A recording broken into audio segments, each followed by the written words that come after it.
एक और बैंक पर आया संकट। आरबीआई ने अब सहकारी बैंक पर की कार्रवाई। बैंक से पैसे निकालने पर लगी रोक। भारतीय रिजर्व बैंक यानी आरबीआई ने मंगलवार को महाराष्ट्र के जालना जिले के मंता अर्बन कोऑपरेटिव बैंक पर कार्रवाई की है। इसके तहत बैंक पर धन के भुगतान और कर्ज के लेन देन को लेकर 6 महीने के लिए पाबंदी लगा दी गई है।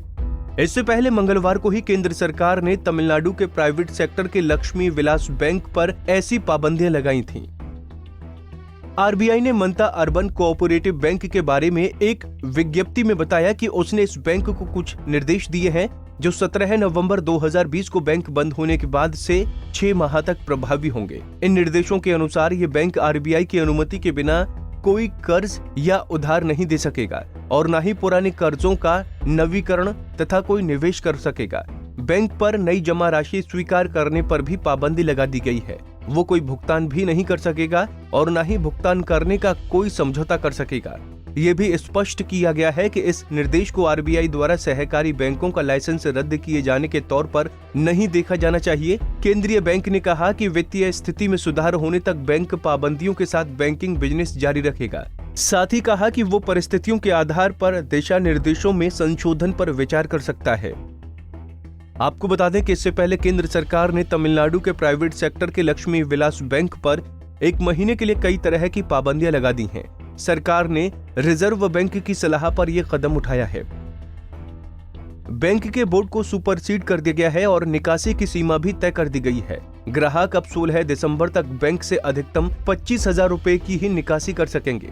आरबीआई ने हाल ही में इस बैंक का जिम्मा अपने हाथ में लेते हुए इसके संचालन के लिए 3 सदस्यीय कमेटी का गठन किया था।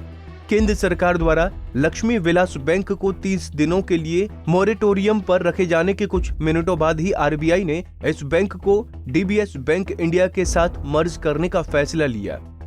आरबीआई का लक्ष्य मोरेटोरियम अवधि समाप्त होने से पहले लक्ष्मी विलास बैंक का डीबीएस बैंक इंडिया में विलय करना है। विशेषज्ञों के मुताबिक प्राइवेट सेक्टर के बैंक लक्ष्मी विलास बैंक को मोरेटोरियम पर रखे जाने का भारतीय बैंकिंग सिस्टम की खामियों को उजागर करता है। लेकिन रिजर्व बैंक ऑफ इंडिया के रेस्क्यू ऑपरेशन से ये बात साफ हो गई है कि आरबीआई ने बैंकों को डूबने से बचाने की कला में महारत हासिल कर ली है। लक्ष्मी विलास बैंक तीसरा बैंक था जिसे आरबीआई ने 1 साल में दिवालिया होने से बचाया है। बता दें कि पिछले साल सितंबर में पीएमसी बैंक भी ऐसी ही स्थिति में था, लेकिन उस समय आरबीआई ये कदम नहीं उठा सकी, जिसका खामियाजा आज भी पीएमसी बैंक के जमाकर्ता उठा रहे हैं।